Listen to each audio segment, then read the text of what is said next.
Hi guys. बेटा आपको याद है हमने एटॉमिक मासेस पढ़ा था? याद है वो H2 वगैरह के लिए फिर 1:8 वगैरह निकाला था, तब वो बाद में बताया था आपको। हाइड्रोजन का क्या था? 1 था। ऑक्सीजन क्या क्या था? 16 था बेटा। बेटा देखो ये जो इंडिविजुअल एटम के निकालते ना बेटा, इसे हम बोलते हैं एटॉमिक मासेस। याद है वो 1/12 ऑफ कार्बन 12 एटम से निकाला था वो सब कुछ जो था। फिर आपको मैंने ये वाला टेबल यस ये टेबल कहा था। ये टेबल आप लोग रट के चलिए बेटा। याद आ रहा है कुछ ये? बेटा आज देखो, आज ये टेबल क्यों रटवाया था मैं, उसका मैं आपको बताऊंगा। आज हम लोग एटॉमिक मास नहीं, आज हम लोग पढ़ने वाले मॉलिक्यूलर मास के बारे में। देखो एटॉमिक मास क्या था? एक एटम का मास। तो वैसे मॉलिक्यूलर मास क्या हो जाएगा? एक मॉलिक्यूल का मास। अब देखो एक मॉलिक्यूल क्या बनता है? छोटे छोटे एटम से बनता है, अलग अलग एटम से बनता है। अब हर एक अगर एटम के मास को ऐड करूंगा तो मुझे क्या मिल जाएगा? मॉलिक्यूलर मास मिल जाएगा। इसका ऐसा यूनिट भी है, इसे भी एक्सप्रेस में काय में करूंगा, यू में ही करने वाला हूं। ठीक है। अब बेटा देखो एक चीज होती है मॉलिक्यूलर मास, ठीक है। अब वैसे एक चीज होती है फॉर्मूला यूनिट मास। बता देखो ये दोनों नियरली सेम चलते हैं। बस ये फॉर्मूला यूनिट मास जो होता है ना बेटा, ये चीज आपके आयनिक कंपाउंड्स के लिए यूज होता है या फिर आयन्स के लिए यूज होता है। फिर ये क्या होते हैं सब चीजें? बेटा आप बिल्कुल टेंशन मत लो, ये चीज को आप स्किप कर सकते हो, इतना उस पर दिमाग नहीं लगाना है। आप लोगों को डिफरेंस डिफरेंस स्कूल लिखवाती होगी, आप वो इतना रट सकते हो अगर लिखवाई है तो। Again not something very important. वैसे ग्राम एटॉमिक मास क्या होता है? देखो ये मॉलिक्यूलर मास को मैं एटॉमिक मास यूनिट यू से रिप्रेजेंट कर रहा था, उसी को अगर मैं ग्राम से रिप्रेजेंट करूंगा तो मेरा क्या बन जाएगा बेटा? वो मेरा बन जाएगा ग्राम एटॉमिक मास।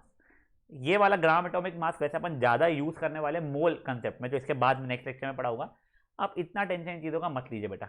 अभी आपको क्या करना है बेसिकली, ये देखिए हम लोगों के पास अलग अलग मॉलिक्यूल्स रहेंगे, हम लोग उसका मॉलिक्यूलर मास निकालने वाले हैं। तो उसके पहले मैं आपसे क्या रिक्वेस्ट करूंगा, एक बार मेरे लिए ये इसको रीड कर लीजिए, फिर आपको थोड़ा सा रिफ्रेश हो जाए। ठीक है, चलिए फट से इसको पॉज करके रीड कर लीजिए। चलिए क्या क्या है बेटा? हाइड्रोजन का है 1, कार्बन का 12, नाइट्रोजन का 14, ऑक्सीजन का 16, सोडियम का 23, मैग्नीशियम का 24, सल्फर का 32, क्लोरीन का 35.5 और कैल्शियम का 40। ठीक है बेटा, ये सब आपको याद होना चाहिए। बट बिल्कुल यही एलिमेंट्स होते ऐसा नहीं है, और भी कई सारे एलिमेंट्स है। तो जैसे कि फॉस्फोरस है, ठीक है, तो फॉस्फोरस यहाँ पे दिया हुआ नहीं है, तो अगर ऐसा कोई एलिमेंट आ जाएगा तो आपको क्वेश्चन में उसका दिया हुआ रहेगा। ठीक है सर, चलिए अब ये क्वेश्चन को हम सॉल्व करना शुरू करते हैं। Find the molecular masses of, ये सब निकालना है हमें। तो देखिए पहले जैसे H2O है मेरा, सर ये काय से बना है? देखो ये दो हाइड्रोजन के एटम और एक ऑक्सीजन के एटम से बना हुआ है। ठीक है, तो देखो अब इसका मुझे निकालना है। बेटा हाइड्रोजन का एटॉमिक मास कितना था? अगर याद होगा तो 1 था। ठीक है 1, और हाइड्रोजन कितने हैं सर? 2 है, तो 1 इंटू 2। ठीक है, प्लस तो ऑक्सीजन का एटॉमिक मास कितना होता था? 16 होता, तो 16, और कितने हैं सर? एक ही है। ठीक है, तो क्या जाएगा 1 इंटू 2 यानी 2, 16 इंटू 1 यानी 16, तो आंसर कितना जाएगा? 18। यू हो जाएगा मेरा, समझा?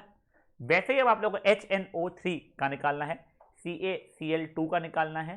बेटा एक ऐसी बता रहा हूँ मैं, ये जो 3 है ना, ये सिर्फ और सिर्फ ऑक्सीजन के लिए, कंफ्यूज नहीं होने का।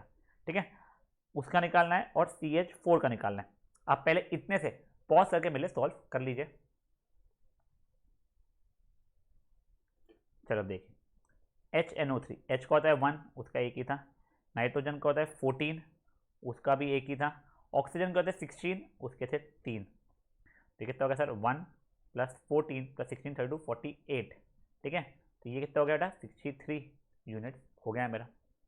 कैल्शियम क्लोराइड, कैल्शियम का होता है 40 इंटू 1, प्लस क्लोरीन का होता है 35.5 इंटू 2 है। ठीक है, तो जाएगा 40 प्लस 71, मतलब 111 यूनिट। और सर CH4, वैसे इसका नाम होता है मीथेन। ठीक है, आपको 10th स्टैंडर्ड में कार्बन चैप्टर में नाम वगैरह आपको लिखना आ जाएगा, उसका टेंशन मत लीजिए। देखिए कार्बन का होता है 12 इंटू 1, प्लस हाइड्रोजन का होता है 1, ऐसे 4 थे तो इंटू 4, ये 12 plus 4 is equal to 16 unit. ठीक है, कोई भी बच्चे का कोई भी गलत था तो प्लीज़ एक बार पॉज करके उसको ठीक कर लीजिए। चलो गाइस अब आप लोग ये नेक्स्ट ये इतने EFG वाले पॉज करके ट्राई कर लीजिए। देखिए C2H6, कार्बन का होता है 12, वैसे 2 है, प्लस हाइड्रोजन का होता है 1, ऐसे 6 है, तो कितने हो गए? 24 प्लस 6 मतलब हो गए 30। ये नाइट्रोजन NH3, ठीक है, नाइट्रोजन का 14 into 1 plus 1 into 3, 14 plus 3 equal to 17 units. अब देखो मैं एक बताता हूँ, CH3OH वैसे नाम है मिथेनॉल, टेंशन नहीं लेना है इसका, हम लोग सीखने वाले हैं आगे इसका। बच्चे लोग ये समझिए मिथेनॉल का, आप लोग बच्चे लोग क्या, दो ऑप्शन है आपके पास, आप बोल सकते सर कार्बन का है एक, प्लस हाइड्रोजन कितने, कुछ बच्चों लेंगे 3, कुछ बच्चों लेंगे 4, सही आंसर वैसे 4 है। तो आप चाहो तो 1 इंटू 4 डायरेक्टली ये वाले इसका भी और ये वाले का भी लिख सकते हो। फिर उसके बाद में ऑक्सीजन का एक है तो 16 इंटू 1 ऐसा भी लिख सकते हो। जो आंसर आएगा वही आपका, अगर नहीं सर हमें ऐसे नहीं करना है, तो यहाँ पे 3 हाइड्रोजन है ना, तो देखिए ये 1 इंटू 3 यहाँ लिखिए, प्लस ऑक्सीजन कितना है सर, एक है तो 16 इंटू 1, प्लस ये एक और हाइड्रोजन है यहाँ पे 1 इंटू 1, आप ऐसे करके लिखोगे तो भी कोई पाप नहीं लगने वाला है, ये भी चल जाएगा। तो जाएगा 12 प्लस 3 प्लस 16 प्लस 1, यानी कितना हो जाएगा बेटा, ये 32 हो जाएगा, 32 यूनिट। समझा? चलो किसी का कोई भी आंसर गलत था तो एक बार पॉज करके इसको सॉल्व कर लीजिए। अब गाइस एक बढ़िया वाला देखिए, ठीक है, ये कौन सा है सर, CaOH होल ट्वाइस, एक बार सल्फर मॉलिक्यूल अभी यहाँ पे गलती से आ गया है, CaOH होल ट्वाइस, ठीक है ना सर। देखिए कैल्शियम का कितना है सर, कैल्शियम का 40 है, वैसे कितने हैं, एक है, ये तो कोई इशू नहीं। प्लस ऑक्सीजन के कितने एटम्स है बताओ बेटा, ऑक्सीजन के 2 एटम्स है, देखो ये 2 हाइड्रोजन के लिए भी है, 2 ये वाले ऑक्सीजन के लिए भी है, कंफ्यूज नहीं हुआ, तो 16 इंटू 2, प्लस अब हाइड्रोजन कितने सर, एक ही है, तो 1 इंटू 2, तो आंसर हो गया 40 प्लस 32 प्लस 2, मतलब कितना हो गया 74 यूनिट। समझा? वैसे आप लोगों के एनसीईआरटी में मैंने देखे नहीं है, बट चल बेटा आपको आने चाहिए वाले, ठीक है। चलो पॉज करो और इसको सॉल्व कर लो। एक और मेरे दिमाग में आया था, CH3COOH एसिटिक एसिड। देखिए कार्बन का एक दिख रहा है पहले वाला, तो उसको एक कर लिया, प्लस हाइड्रोजन के 3 दिख रहे हैं तो 1 इंटू 3, प्लस एक और कार्बन का दिखा तो 12 इंटू 1, एक ऑक्सीजन का दिखा, फिर एक और ऑक्सीजन का दिखा, देखो डबल O है, फिर एक हाइड्रोजन का दिख गया, सॉल्व किया तो 12 plus 3 plus 12 plus 16 plus 16 plus 1, ये हो गया 15, ये हो गया 27, 27 plus 1 28, 28 plus 32 will be how much, 28 plus 32 60 हो जाएगा, ठीक है।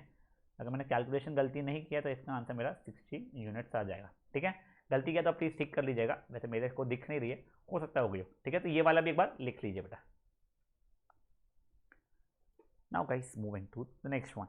अब बेटा ये दिया हुआ है, देखिए यहाँ पे ऑक्सीजन कार्बन का भी दिया हुआ है, बहुत सारी चीज़ों का दिया है, जिंक का एक पता नहीं था, कभी कभी क्वेश्चन में ना वो दे देता है आपको वैल्यू, सर किसकी, सबकी वैल्यू दे देता है जो जो रिक्वायर्ड रहेगी, तो उसका फायदा है क्या बेटा, बहुत फायदा है, क्योंकि अगर आपको याद नहीं है तो वहाँ से छाप सकते हो, बट जो दिया हुआ ही नहीं आपको टेबल में उसका तो हमेशा देगा ही, ठीक है। देखो पहले मैं ZnO का निकाल रहा हूँ, तो जिंक का क्या है 65 इंटू 1, ऑक्सीजन का क्या है 16 into 1, plus 65 plus 16 is equal to 81 units हो जाएगा। वैसे अब आप Na2O और K2CO3 का निकाल के, वैसे नाम पता है ना, ZnO zinc oxide, Na2O sodium oxide, K2CO3 potassium, बोलो क्या, परफेक्ट कार्बोनेट, ठीक है ना। चलो इसको पॉज करो, इनके सबके निकालो।